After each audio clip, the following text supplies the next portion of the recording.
Chapter 12, whereby the reader will be enabled to trace the further course of Miss Fanny Squeers's love, and to ascertain whether it ran smooth or otherwise. It was a fortunate circumstance for Miss Fanny Squeers that when her worthy papa returned home on the night of the small tea-party, he was what the initiated term too far gone to observe the numerous tokens of extreme vexation of spirit which were plainly visible in her countenance. Being, however, of a rather violent and quarrelsome mood in his cups, it is not impossible that he might have fallen out with her, either on this or some imaginary topic, if the young lady had not, with a foresight and prudence highly commendable, kept a boy up on purpose to bear the first brunt of the good gentleman's anger, which, having vented itself in a variety of kicks and cuffs, subsided sufficiently to admit of his being persuaded to go to bed, which he did with his boots on and an umbrella under his arm. The hungry servant attended Miss Squeers in her own room, according to custom, to curl her hair, perform the other little offices of her toilet, and administer as much flattery as she could get up for the purpose. For Miss Squeers was quite lazy enough, and sufficiently vain and frivolous withal, to have been a fine lady, and it was only the arbitrary distinctions of rank and station which prevented her from being one. "How lovely your hair do curl to-night, miss," said the handmaiden. "I declare if it isn't a pity and a shame to brush it out." "Hold your tongue," replied Miss Squeers wrathfully. Some considerable experience prevented the girl from being at all surprised at any outbreak of ill-temper on the part of Miss Squeers. Having a half-perception of what had occurred in the course of the evening, she changed her mode of making herself agreeable and proceeded on the indirect tack. "Well, I couldn't help saying, miss, if you was to kill me for it," said the attendant. "I never see nobody look so vulgar as Miss Price this night." Miss Squeers sighed and composed herself to listen. "I know it's very wrong in me to say so, miss," continued the girl, delighted to see the impression she was making, "Miss Price being a friend of yourn and all, but she do dress herself out so, and go on in such a manner to get noticed that, oh, well, if people only saw themselves—" "What do you mean, Fib?" asked Miss Squeers, looking in her own little glass, where, like most of us, she saw not herself, but the reflection of some pleasant image in her own brain. "How you talk!" "Talk, miss! It's enough to make a tomcat talk French grammar, only to see how she tosses her head," replied the handmaid. "She does toss her head," observed Miss Squeers with an air of abstraction. "So vain and so very, very plain," said the girl. "Poor 'Tilda," sighed Miss Squeers compassionately. "And always laying herself out so to get to be admired," pursued the servant. "Oh, dear, it's positive indelicate." "I can't allow you to talk in that way, Fib," said Miss Squeers. "'Tilda's friends are low people, and if she don't know any better, it's her fault, not hers." "Well, but you know, miss," said Phoebe, for which name Fib was used as a patronizing abbreviation, "if she was only to take copy by a friend, if she only knew how wrong she was and would but set herself right by you, what a nice young woman she might be in time." "Fib," rejoined Miss Squeers with a stately air, "it's not proper for me to hear these comparisons drawn. They make 'Tilda look a coarse, improper sort of person, and it seems unfriendly in me to listen to them. I would rather you dropped the subject, Fib. At the same time, I must say that if 'Tilda Price would take pattern by somebody, not me particularly—" "Oh, yes, you, miss," interposed Fib. "Well, me, Fib, if you will have it so," said Miss Squeers. "I must say that if she would be all the better for it." "So somebody else thinks, or I'm much mistaken," said the girl mysteriously. "What do you mean?" demanded Miss Squeers. "Never mind, miss," replied the girl. "I know what I know, that's all." "Fib," said Miss Squeers dramatically, "I insist upon your explaining yourself. What is this dark mystery? Speak." "Why, if you will have it, miss, it's this," said the servant girl. "Mr. John Browdie thinks as you think, and if he wasn't too far gone to do it creditable, he'd be very glad to be off with Miss Price and on with Miss Squeers." "Gracious heavens!" exclaimed Miss Squeers, clasping her hands with great dignity. "What is this?" "Truth, ma'am, and nothing but truth," replied the artful Fib. "What a situation!" cried Miss Squeers. "On the brink of unconsciously destroying the peace and happiness of my own 'Tilda. What is the reason that men fall in love with me, whether I like it or not, and desert their chosen intends for my sake?" "Because they can't help it, miss," replied the girl. "The reason's plain." If Miss Squeers were the reason, it was very plain. "Never let me hear of it again," retorted Miss Squeers. "Never. Do you hear? 'Tilda Price has faults, many faults, but I wish her well, and above all I wish her married, for I think it highly desirable, most desirable from the very nature of her feelings, that she should be married as soon as possible. No, Fib, let her have Mr. Browdie. I may pity him, poor fellow, but I have a great regard for 'Tilda, and only hope she may make a better wife than I think she will." With this effusion of feeling, Miss Squeers went to bed. Spite is a little word, but it represents as strange a jumble of feelings and compound of discords as any polysyllable in the language. Miss Squeers knew, as well in her heart of hearts, that what the miserable serving girl had said was sheer coarse lying flattery, as did the girl herself. Yet the mere opportunity of venting a little ill-nature against the offending Miss Price, and affecting to compassionate her weaknesses and foibles, though only in the presence of a solitary dependent, was almost as great a relief to her spleen as if the whole had been gospel truth. Nay, more. We have such extraordinary powers of persuasion when they are exerted over ourselves, that Miss Squeers felt quite high-minded and great after her noble renunciation of John Browdie's hand, and looked down upon her rival with a kind of holy calmness and tranquillity that had a mighty effect in soothing her ruffled feelings. This happy state of mind had some influence in bringing about a reconciliation, for when a knock came at the front door next day, and the miller's daughter was announced, Miss Squeers betook herself to the parlour in a Christian frame of spirit, perfectly beautiful to behold. "Well, Fanny," said the miller's daughter, "you see I have come to see you, although we had some words last night." "I pity your bad passions, 'Tilda," replied Miss Squeers, "but I bear no malice. I am above it." "Don't be cross, Fanny," said Miss Price. "I've come to tell you something that I know will please you." "What may that be, 'Tilda?" demanded Miss Squeers, screwing up her lips, and looking as if nothing in earth, air, fire, or water could afford her the slightest gleam of satisfaction. "This," rejoined Miss Price, "after we left here last night, John and I had a dreadful quarrel."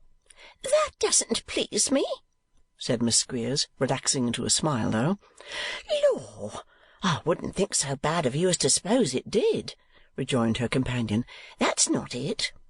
"Oh!" said Miss Squeers, relapsing into melancholy. "Go on." "After a great deal of wrangling, and saying we would never see each other any more," continued Miss Price, "we made it up, and this morning John went and wrote our names down to be put up for the first time next Sunday. So we shall be married in 3 weeks, and I give you notice to get your frock made." There was mingled gall and honey in this intelligence. The prospect of the friends being married so soon was the gall, and the certainty of her not entertaining serious designs upon Nicholas was the honey. Upon the whole, the sweet greatly preponderated over the bitter. So Miss Squeers said she would get the frock made, and that she hoped 'Tilda might be happy, though at the same time she didn't know, and would not have her build too much upon it, for men were strange creatures, and a great many married women were very miserable, and wished themselves single again with all their hearts. To which condolences Miss Squeers added others equally calculated to raise her friend's spirits and promote her cheerfulness of mind. "But come now, Fanny," said Miss Price, "I want to have a word or two with you about young Mr. Nickleby." "He is nothing to me," interrupted Miss Squeers with hysterical symptoms. "I despise him too much." "Oh, you don't mean that, I'm sure," replied her friend. "Confess, Fanny, don't you like him now?" Without returning any direct reply, Miss Squeers all at once fell into a paroxysm of spiteful tears and exclaimed that she was a wretched, neglected, miserable castaway. "I hate everybody," said Miss Squeers, "and I wish that everybody was dead. That I do." "Dear, dear," said Miss Price, quite moved by this avowal of misanthropical sentiments. "You're not serious, I'm sure." "Yes, I am," rejoined Miss Squeers, tying tight knots in her pocket-handkerchief and clenching her teeth. "And I wish I was dead too. There!" "Oh, you'll think very differently in another 5 minutes," said Matilda. "How much better to take him into favour again than to hurt yourself by going on in that way? Wouldn't it be much nicer now to have him all to yourself on good terms, in a company-keeping, love-making, pleasant sort of manner?" "I don't know but what it would," sobbed Miss Squeers. "Oh, 'Tilda, how could you have acted so mean and dishonourable? I wouldn't have believed it of you if anybody had told me." "Dear," exclaimed Miss Price, giggling, "one would suppose I'd been murdering somebody at least." "Very nigh as bad," said Miss Squeers passionately. "And all this because I happen to have enough of good looks to make people civil to me," cried Miss Price. "Persons don't make their own faces, and it's no more my fault if mine is a good one than it is other people's fault if theirs is a bad one." "Hold your tongue!" shrieked Miss Squeers in her shrillest tone, "or you'll make me slap you, 'Tilda, and afterwards I should be sorry for it." It is needless to say that, by this time, the temper of each young lady was in some slight degree affected by the tone of her conversation, and that a dash of personality was infused into the altercation in consequence. Indeed, the quarrel from slight beginnings rose to a considerable height, and was assuming a very violent complexion, when both parties, falling into a great passion of tears, exclaimed simultaneously that they had never thought of being spoken to in that way, which exclamation, leading to a remonstrance, gradually brought on an explanation, and the upshot was that they fell into each other's arms and vowed eternal friendship, the occasion in question making the 52nd time of repeating the same impressive ceremony within a 12-month.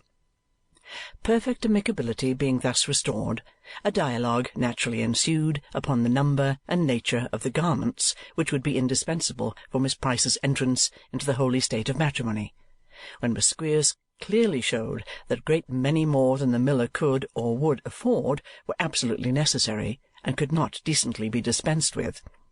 The young lady then, by an easy digression, led the discourse to her own wardrobe, and after recounting its principal beauties at some length, took her friend upstairs to make inspection thereof. The treasures of 2 drawers and a closet having been displayed, and all the smaller articles tried on, it was time for Miss Price to return home, and as she had been in raptures with all the frocks and had been stricken quite dumb with the admiration of a new pink scarf, Miss Squeers said in high good humour that she would walk part of the way with her for the pleasure of her company, and off they went together. Miss Squeers dilating, as they walked along, upon her father's accomplishments, and multiplying his income by 10 to give her friend some faint notion of the vast importance and superiority of her family. It happened that that particular time, comprising the short daily interval which was suffered to elapse between what was pleasantly called the dinner of Mr. Squeers's pupils and their return to the pursuit of useful knowledge, was precisely the hour when Nicholas was accustomed to issue forth for a melancholy walk, and to brood, as he sauntered listlessly through the village, upon his miserable lot. Miss Squeers knew this perfectly well, but had perhaps forgotten it, for when she caught sight of that young gentleman advancing towards them, she evinced many symptoms of surprise and consternation, and assured her friend that she felt fit to drop into the earth. "Shall we turn back, or run into a cottage?" asked Miss Price. "He don't see us yet." "No, 'Tilda," replied Miss Squeers. "It is my duty to go through with it, and I will." As Miss Squeers said this, in the tone of one who has made a high moral resolution, and was, besides, taken with one or two chokes and catchings of breath, indicative of feelings at a high pressure, her friend made no further remark, and they bore straight down upon Nicholas, who, walking with his eyes bent upon the ground, was not aware of their approach until they were close upon him. Otherwise he might perhaps have taken shelter himself. "Good morning," said Nicholas, bowing and passing by. "He is going," murmured Miss Squeers. "I shall choke, 'Tilda."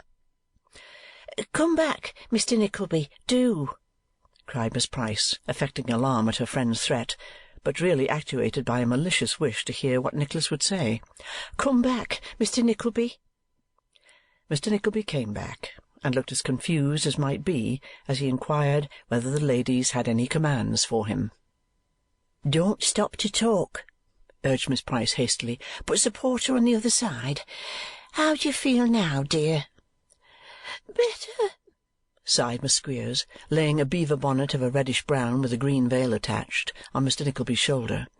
"This foolish faintness—" "Don't call it foolish, dear," said Miss Price, her bright eye dancing with merriment as she saw the perplexity of Nicholas. "You have no reason to be ashamed of it. It's those who are too proud to come round again without all this to do that ought to be ashamed." "You are resolved to fix it upon me, I see," said Nicholas, smiling, "although I told you last night it was not my fault." "There! He says it was not his fault, my dear," remarked the wicked Miss Price. "Perhaps you were too jealous or too hasty with him. He says it was not his fault. You hear? I think that's apology enough." "You will not understand me," said Nicholas. "Pray dispense with this jesting, for I have no time and really no inclination to be the subject or promoter of mirth just now." "What do you mean?" asked Miss Price, affecting amazement. "Don't ask him, 'Tilda," cried Miss Squeers. "I forgive him." "Dear me," said Nicholas, as the brown bonnet went down on his shoulder again. "This is more serious than I supposed. Allow me. Will you have the goodness to hear me speak?" Here he raised up the brown bonnet, and regarding with most unfeigned astonishment a look of tender reproach from Miss Squeers, shrunk back a few paces to be out of the reach of the fair burden, and went on to say, "I am very sorry, truly and sincerely sorry, for having been the cause of any difference among you last night. I reproach myself most bitterly for having been so unfortunate as to cause the dissension that occurred, although I did so, I assure you, most unwittingly and heedlessly." "Well, that's not all you have got to say, surely," exclaimed Miss Price, as Nicholas paused. "I fear there is something more," stammered Nicholas with a half-smile, and looking towards Miss Squeers. "It is a most awkward thing to say, but the very mention of such a supposition makes one look like a puppy. Still, may I ask if that lady supposes that I entertain any— in short, does she think that I am in love with her?" Delightful embarrassment, thought Miss Squeers. I have brought him to it at last. "Answer for me, dear," she whispered to her friend. "Does she think so?" rejoined Miss Price. "Of course she does." "She does?" exclaimed Nicholas, with such energy of utterance as might have been for the moment mistaken for rapture. "Certainly," replied Miss Price. "If Mr. Nickleby has doubted that, 'Tilda," said the blushing Miss Squeers in soft accents, "he may set his mind at rest. His sentiments are "Stop!" cried Nicholas hurriedly. "Pray hear me. This is the grossest and wildest delusion, the completest and most signal mistake that ever human being laboured under or committed. I have scarcely seen the young lady half a dozen times, but if I had seen her 60 times, or am destined to see her 60,000, it would be and will be precisely the same. I have not one thought, wish, or hope connected with her, unless it be, and I say this not to hurt her feelings, but to impress her with the real state of my own, unless it be the one object, dear to my heart as life itself, of being one day able to turn my back upon this accursed place, never to set foot in it again, or think of it, even think of it, but with loathing and disgust." With this particularly plain and straightforward declaration, which he made with all the vehemence that his indignant and excited feelings could bring to bear upon it, Nicholas, waiting to hear no more, retreated. But poor Miss Squeers! Her anger, rage, and vexation, the rapid succession of bitter and passionate feelings that whirled through her mind, are not to be described. Refused? Refused by a teacher, picked up by an advertisement, at an annual salary of £5 payable at indefinite periods, and found in food and lodging like the very boys themselves, and this too in the presence of a little chit of a miller's daughter of 18 who was going to be married in 3 weeks' time to a man who had gone down on his very knees to ask her. She could have choked in right good earnest at the thought of being so humbled. But there was one thing clear in the midst of her mortification, and that was that she hated and detested Nicholas with all the narrowness of mind and littleness of purpose worthy a descendant of the house of Squeers. And there was one comfort too, and that was that every hour in every day she could wound his pride and goad him with the infliction of some slight or insult or deprivation which could not have but some effect on the most insensible person, and must be acutely felt by one so sensitive as Nicholas. With these two reflections uppermost in her mind, Miss Squeers made the best of the matter to her friend by observing that Mr. Nickleby was such an odd creature and of such a violent temper that she feared she should be obliged to give him up, and parted from her.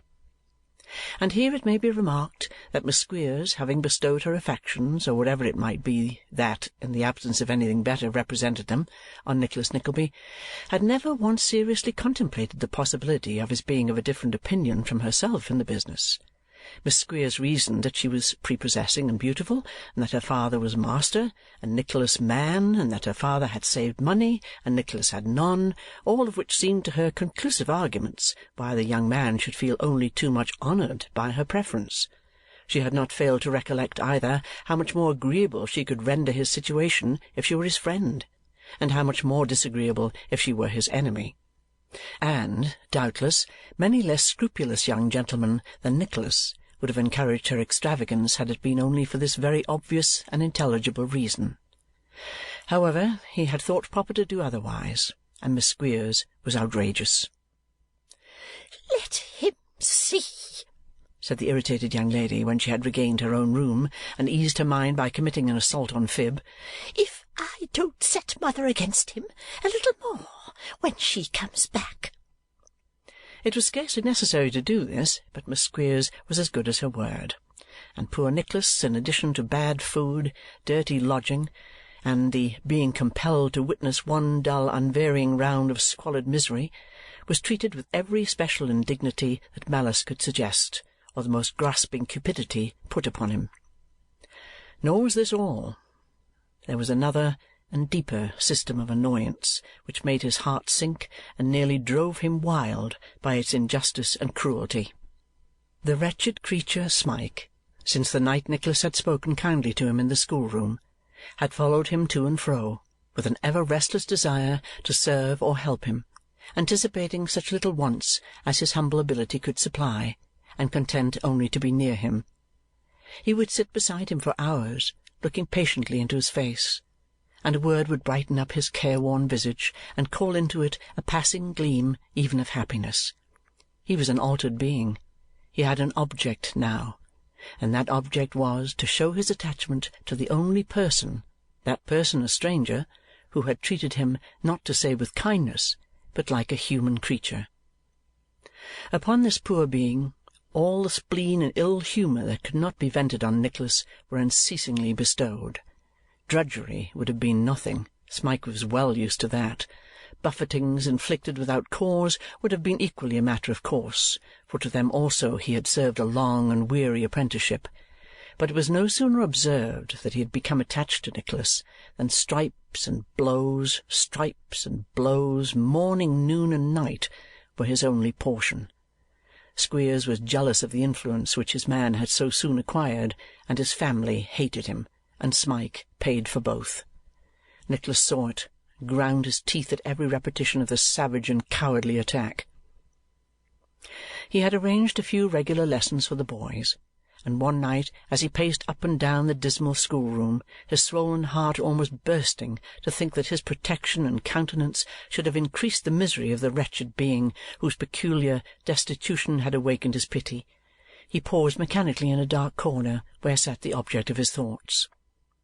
The poor soul was poring hard over a tattered book, with the traces of recent tears still upon his face, vainly endeavouring to master some task which a child of 9 years old, possessed of ordinary powers, could have conquered with ease, but which, to the addled brain of the crushed boy of 19, was a sealed and hopeless mystery. Yet there he sat, patiently conning the page again and again, stimulated by no boyish ambition, for he was the common jest and scoff even of the uncouth objects that congregated about him, but inspired by the one eager desire to please his solitary friend. Nicholas laid his hand upon his shoulder. "I can't do it," said the dejected creature, looking up with bitter disappointment in every feature. "No, no." "Do not try," replied Nicholas. The boy shook his head, and closing the book with a sigh, looked vacantly round, and laid his head upon his arm. He was weeping. "Do not, for God's sake," said Nicholas in an agitated voice. "I cannot bear to see you." "They are more hard with me than ever," sobbed the boy. "I know it," rejoined Nicholas. "They are." "But for you," said the outcast, "I should die. They would kill me. They would. I know they would." "You will do better, poor fellow," replied Nicholas, shaking his head mournfully, "when I am gone." "Gone?" cried the other, looking intently in his face. "Softly," rejoined Nicholas. "Yes." "Are you going?" demanded the boy in an earnest whisper. "I cannot say," replied Nicholas. "I was speaking more to my own thoughts than to you." "Tell me," said the boy imploringly. "Oh, do tell me. Will you go? Will you?" "I shall be driven to that at last," said Nicholas. "The world is before me, after all." "Tell me," urged Smike. "Is the world as bad and dismal as this place?" "Heaven forbid," replied Nicholas, pursuing the train of his own thoughts. "Its hardest, coarsest toil were happiness to this." "Should I ever meet you there?" demanded the boy, speaking with unusual wildness and volubility. "Yes," replied Nicholas, willing to soothe him. "No, no," said the other, clasping him by the hand. Should I? Tell me that again. Say, I should be sure to find you." "You would," replied Nicholas with the same humane intention, "and I would help and aid you, and not bring fresh sorrow on you, as I have done here." The boy caught both the young man's hands passionately in his, and, hugging them to his breast, uttered a few broken sounds which were unintelligible. Squeers entered at the moment, and he shrunk back into his old corner. Chapter 12.